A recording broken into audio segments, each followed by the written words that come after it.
इत्तेफाक से जिस कार्यशाला में हम बैठे हैं, बाहर ये वो ईंटें रखी हैं जो घर घर से लाई गई थी एक समय 90 के दशक में कि इन्हीं ईंटों का इस्तेमाल किया जाएगा राम मंदिर बनाने में। और लाने वाले लोगों में से थे आप लोग और आपके साथ बहुत सारे साधु संत जो तमाम लोगों को अपने साथ जोड़ रहे थे।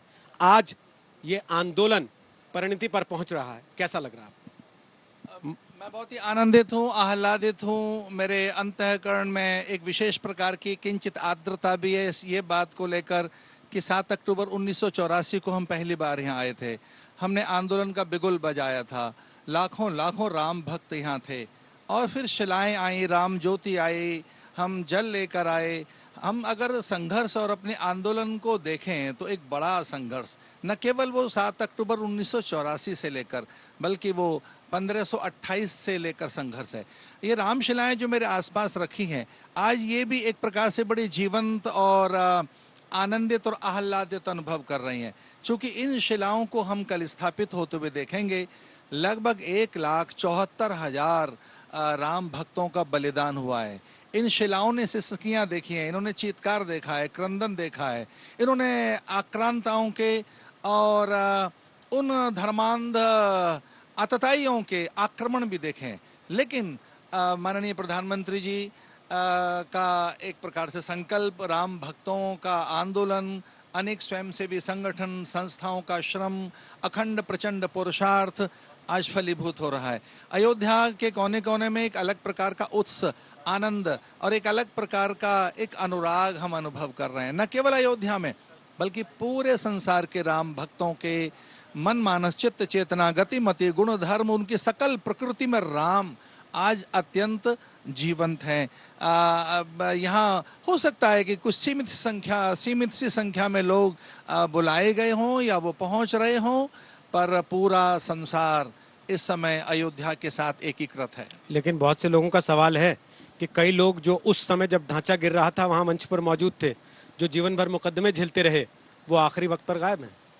देखिए, कहीं वार्धक्यता है और कहीं विशेष प्रकार के कोरोना काल को लेकर भी नाना प्रकार की देखो सीमा रेखाएं तो हैं। तो ये एक ऐसे काल में एक आह्लादकारी दिवस हमको देखने को मिला है। आदरणीय रोहित जी, आप तो जानते ही हैं कि बहुत सी शारीरिक दूरियों का भी पालन करना है, नाना प्रकार के वे कोरोना काल के भी एक प्रकार के स्वास्थ्य को लेकर अनेक प्रकार के मुझे लगता है कि ऐसी वर्जनाएं हैं जिनका अनुपालन किया जा रहा है। अब अचानक से जब मुहूर्त का ऐलान हुआ कि इस समय प्रधानमंत्री पहुंचेंगे, ये तारीख होगी, जो लोग पहले कहते थे कि नारा लगाते हो रामलला हम आएंगे पर तारीख नहीं बताएंगे, वो तारीख पर भी सवाल उठाने लगे। उन्होंने कहा ये तो मुहूर्त ठीक नहीं है, जाइए साधु सन्यासियों से पूछ लीजिए, जो शास्त्र को जानते हैं उनसे पूछ लीजिए, आप जानते हैं। आप बताइए, क्या मुहूर्त पर सवाल उठाना उचित है इस समय? राम भारत की संस्कृति, संस्कार, सभ्यता और उसकी उच्चता श्रेष्ठता के शीर्षस्थ शिखर पुरुष हैं। वे भारत की इस कालजयी मृत्युंजयी वैदिक सनातन संस्कृति के सूर्य हैं। वे स्वयं एक अकाल पुरुष हैं अथवा जिनसे सारी काल की सत्ता शोभा पाती है। वे कल्याणकारी सत्ता हैं। तो जैसे हम राम का नाम स्मरण करते हैं तब सारे ग्रह योग लग्न बार तिथि और संपूर्ण मुहूर्त और अच्छे मुहूर्त को पैदा करने वाली जो काल की सत्ता है वो सब अनुकूल है इस समय। क्योंकि राम एक नित्य ब्रह्म है, राम सनातन सत्ता है, राम अजेय पुरुष हैं। तो इसलिए ऐसा नहीं कहा जा सकता कि काल में न्यूनता है, अल्पता है, काल में किसी प्रकार की क्षीणता है अथवा काल में कोई दोष है।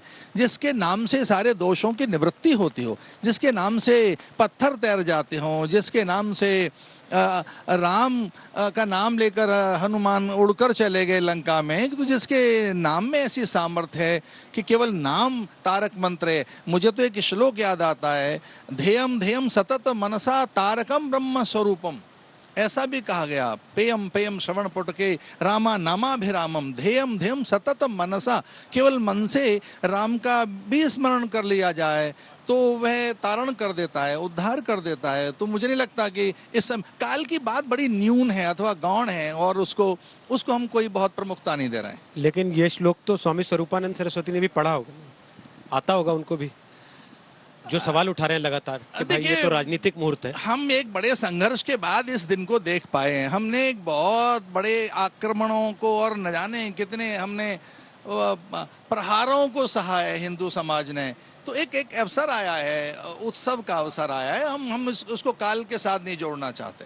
साधु संत भी राजनीतिक पार्टियों में बटे हुए हैं क्या, कि ये बीजेपी के साधु संत हैं, ये कांग्रेस के साधु संत हैं? क्योंकि यहाँ बहुत सारे साधु संतों से हमने सवाल पूछा शंकराचार्य स्वरूपानंद सरस्वती का, तो उन्होंने कहा वो तो कांग्रेस के बाबा हैं, वो तो दिग्विजय सिंह के गुरु हैं, आप उनकी बात क्यों कर रहे हैं? नहीं, देखिए, शंकराचार्य जी अत्यंत आदरणीय पुरुष हैं हमारे लिए, चारों शंकराचार्य, मैं स्वयं एक आचार्य हूँ, तो जितने आचार्य हैं, मठाधिपति हैं, शीर्षस्थ संत हैं, अथवा सामान्य भी सन्यासी, यति योगी कोई है, और कोई राम भक्त, क्या कोई सामान्य व्यक्ति भी, हम तो सबका आदर करने वाले प्राणी हैं। हम ऐसा नहीं मानते कि कोई सरकारों में बटे हैं सन्यासी, पर एक सच है कि भारत का प्रत्येक प्राणी राम के साथ है।